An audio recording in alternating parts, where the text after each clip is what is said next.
Rafi casting এর ব্যাপারে খুব মানে ও এই ব্যাপারটা খুব মানে পরিচ্ছন্ন ওর কাস্টিং এর ব্যাপারে। তো ওর যখন মনে হয়েছে যে প্রজেক্ট ওর মনে হয়েছে যে এটাতে তো আমাকে দরকার, সেই সময় ও আমাকে স্টোরি বলেছে, স্টোরি আমার পছন্দ হয়েছে, আমরা একসাথে কাজ করছি। লাস্ট মায়া মব জাস্টিস নিয়ে যেটা হলো, এটা খুব মানে বিঞ্জে তারা করার পর অনেক তাদের রেসপন্স ভালো।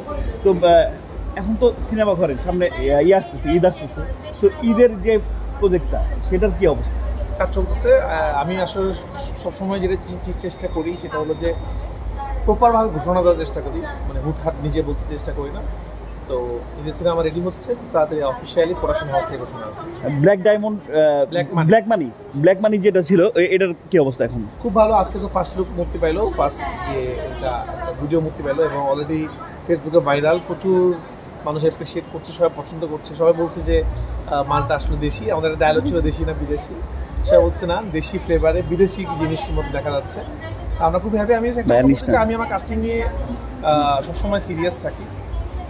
বিষয়টা এরকম না যে আমিও অনেকদিন তোমাকে সাথে কাজ করেছি, তোমাও কাজ করছে সামনে। তোমার একজন ভালো অভিনেত্রী, আমি একজন ডিরেক্টর। যেই কাজের সাথে অন্য মনে হবে সেই কাজে তো আমার পারফেক্ট, সেই কাজে অবশ্যই তোমার কাজ করবে। যে কাজে মনে হবে অন্য কেউ পারফেক্ট, সেই কাজে অন্য কেউ।